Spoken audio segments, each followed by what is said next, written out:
السلام علیکم ورحمۃ اللہ وبرکاتہ۔ کیسے ہیں آپ سب؟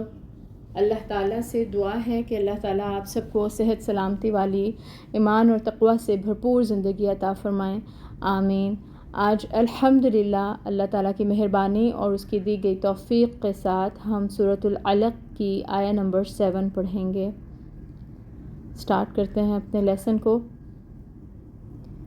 الحمد للہ رب العالمین، الصلاۃ والسلام علی اشرف الانبیاء والمرسلین وعلی آلہ وصحبہ اجمعین، اما بعد فاعوذ باللہ من الشیطان الرجیم، بسم اللہ الرحمن الرحیم۔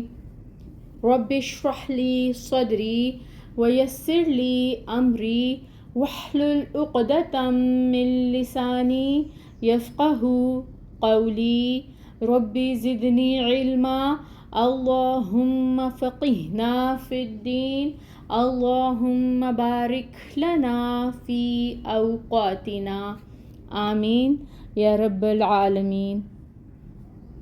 آیہ نمبر 7، ارآہ کہ دیکھتا ہے خود کو، استغنا بے نیاز۔ بامحاورہ ترجمہ دیکھیں تو بنے گا اس بنا پر کہ وہ اپنے آپ کو بے نیاز دیکھتا ہے۔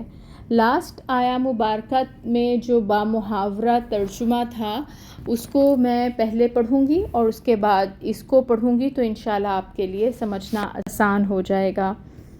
ہرگز نہیں، بے شک انسان یقیناً سرکشی کرتا ہے، اس بنا پر کہ وہ اپنے آپ کو بے نیاز دیکھتا ہے، یعنی یہ دیکھ کر کہ جو مال و دولت وہ چاہتا تھا، جو عزت، شہرت، فیم، نالج وہ چاہتا تھا، اس کو دنیا میں وہ سبھی کچھ مل گیا۔ اب جب اس کو حاصل ہو گیا تو شکر گزار ہونے کی بجائے وہ سرکشی پر آمادہ ہو جاتا ہے اور حد بندگی سے تجاوز کرنے لگتا ہے۔ لاسٹ آیہ مبارکہ میں ہم نے دیکھا تھا کہ اشارہ ایک خاص شخص یعنی ابو جہل کی طرف ہے، جس نے رسول صلی اللہ علیہ وآلہ وسلم کی شان میں گستاخی کی تھی، مگر عنوان عام رکھا گیا ہے۔ اس میں عام انسانوں کی ایک کمزوری بیان کی جا رہی ہے، وہ یہ کہ انسان جب دوسروں کا محتاج ہوتا ہے نا، جب تک وہ محتاج رہتا ہے تب تک تو وہ سیدھا چلتا ہے، لیکن جب اس کو یہ گمان ہو جائے کہ میں کسی کا محتاج نہیں ہوں، یعنی اللہ تعالیٰ کی نعمتوں کی اس پر فراوانی ہو اور اس کے پاس سب کچھ ہو، مال و دولت ہو، عزت شہرت ہو، اولاد ہو، سب کچھ اس کو مل جائے جو اس کو ریکوائرڈ تھا، تو پھر کیا ہوتا ہے، اس کو یہ فیل آنے لگتی ہے کہ اب شاید مجھے کسی شخص کی بھی دنیا میں ضرورت نہیں ہے اور میں سب سے بے نیاز ہو کر اب زندگی گزار سکتا ہوں۔ زندگی گزارنے کے لیے جو کچھ مجھے چاہیے تھا وہ سب کچھ میرے پاس مل گیا، اور وہ خود کو بہت کچھ سمجھنے لگتا ہے اور پھر یہ بھول جاتا ہے کہ بے نیاز ہو جانا انسان کے اختیار میں تو ہے ہی نہیں۔ انسان تو ہر وقت ڈیپینڈنٹ ہے، انسان تو ہر وقت محتاج ہے اس ہستی کا، اور اللہ کی ذات ہے جو صرف بے نیاز ہے، اور یہ اسی کی خوبی ہے۔ انسان کو تو ہر وقت اس کا آسرا اور اس کا سہارا چاہیے۔ تو اللہ تعالیٰ انسان کو دے کر بھی آزما رہے ہیں اور انسان سے لے کر بھی آزماتے ہیں۔ تو جن لوگوں کے پاس نعمتوں کی فراوانی ہے اور اللہ تعالیٰ ان کو پھر بھی دیے جا رہے ہیں، اور وہ لوگ حکم سے اللہ تعالیٰ کے احکامات سے روگردانی کرتے ہیں، اللہ تعالیٰ کی نافرمانی میں زندگی گزارتے ہیں، بغاوت کرتے ہیں، سرکشی کرتے ہیں، اطاعت رسول سے منہ پھیرتے ہیں، اور پھر بھی ان پر نعمتوں کی بارش ہو رہی ہے، تو اس کو استدراج کہتے ہیں، یعنی اللہ تعالیٰ نے انہیں ڈھیل دے رکھی ہے۔ تو دولت اور اقتدار کا نشہ انسان کو ایسے مست کر دیتا ہے کہ انسان پھر خود کے علاوہ کسی کو خاطر میں نہیں لاتا اور ظالم بن جاتا ہے۔ اس میں ہمیں بہت ساری اگزامپلس مل جاتی ہیں. سب سے پہلے تو ہم ابو جہل کی بات کرتے ہیں، جس کے بارے میں یہاں پر بات بھی کی جا رہی ہے. ابو جہل کو ہم نے دیکھا کہ وہ مکہ مکرمہ کے خوشحال لوگوں میں اس کا شمار ہوتا تھا، اور پڑھا لکھا بھی تھا، جبکہ عرب میں پڑھائی لکھائی کا رواج نہیں تھا، لیکن وہ پڑھنا لکھنا جانتا تھا. ایکچول نیم تھا اس کا ابو الحکم. لیکن کیا ہوا کہ پورے شہر کے لوگ جو اس کی عزت اور تکریم کرتے تھے، اس کی بات مانتے تھے، اس کو پڑھا لکھا جانا جاتا تھا، اس نے سرکشی کی، بغاوت کی، یہاں تک کہ سید الانبیاء، اشرف الخلائق، آپ صلی اللہ علیہ وآلہ وسلم کی شان میں گستاخی کر بیٹھا. کس نام سے جانا جاتا ہے آج یہ شخص؟ ابو الحکم کے نام سے نہیں جانا جاتا، ابو جہل کے نام سے جانا جاتا ہے.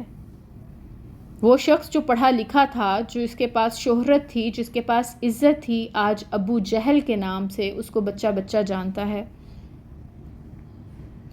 تو یہ بات ہے کہ مال کی محبت اس طرح سے انسان کو سرکش بنا دیتی ہے، باغی بنا دیتی ہے، اور پھر وہ گناہ پر آمادہ ہوتا ہے. تو مال کی یہ جو محبت ہے نا، یہ ہمیں، اگر ہم ہسٹری دیکھیں تو بہت سے لوگ جو ہیں وہ عبرت کا نشان بنے نظر آتے ہیں. قرآن میں مختلف لوگوں کا حوالہ بھی ہمیں ملتا ہے. جیسے فرعون اور قارون کی بات کی جائے تو انہوں نے بھی مال کی بنیاد پر ہی سرکشی کی تھی.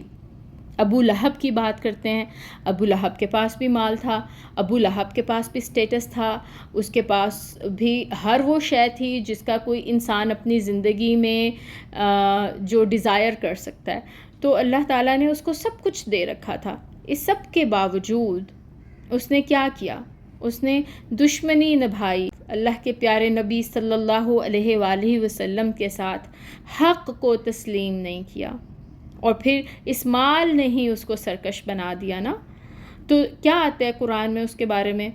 تبت یدا ابی لہب وتب ما اغنا عنہ مالہ وما کسب. ابو لہب کے دونوں ہاتھ تباہ ہو اور وہ خود بھی ہلاک ہو، نہ اس کا مال اس کے کسی کام آیا اور نہ وہ جو اس نے کمایا. اسی مال کی محبت کے بارے میں سورۃ الہمزہ میں آتا ہے، وَيْلٌ لِكُلِّ ہُمَزَةٍ لُمَزَةٍ الَّذِي جَمَعَ مَالًا وَعَدَّدَهُ يَحْسَبُ أَنَّ مَالَهُ أَخْلَدَهُ. ہلاکت ہے کس کے لیے؟ ہر تانا زن اور عیب گیری کرنے والے کے لیے، جس نے مال جمع کیا اور اسے گن گن کر رکھا. وہ یہ سمجھتا ہے کہ اس کا مال اسے دنیا میں ہمیشہ رکھے گا. کلا لَيُنبَذَنَّ فِي الْحُطَمَةِ، ہرگز نہیں، وہ یقیناً چکنا چور کر دینے والی میں پھینک دیا جائے گا. اور قرآن میں ایک اور جگہ آتا ہے، اگر اللہ زمین پر بندوں کا رزق وسیع کر دے تو وہ زمین میں بغاوت سرکشی کر دیں. تو مال کے علاوہ ہم اگر دیکھیں تو علم کی بات کریں نا، تو علم کی زیادتی، نالج کا کسی کے پاس ہونا، یہ بھی بعض اوقات آپ کو اس فتنے میں مبتلا کرتا ہے کہ انسان سرکشی میں اور بغاوت پر آمادہ ہو جاتا ہے. کیونکہ انسان کے پاس جب نالج آتا ہے نا تو وہ سمجھتا ہے کہ اب میرے پاس علم ہے، وہ سمجھتا ہے کہ اب مجھے دوسروں کی ضرورت نہیں ہے، میں اپنے ڈیسیژنز خود لے سکتا ہوں، میں اپنے فیصلے خود کر سکتا ہوں، مجھ میں سمجھ ہے، مجھے علم ہے، مجھے پتہ ہے اس بات کا. جب یہ بات آ جاتی ہے نا تو وہاں پہ کوتاہی ہو جاتی ہے.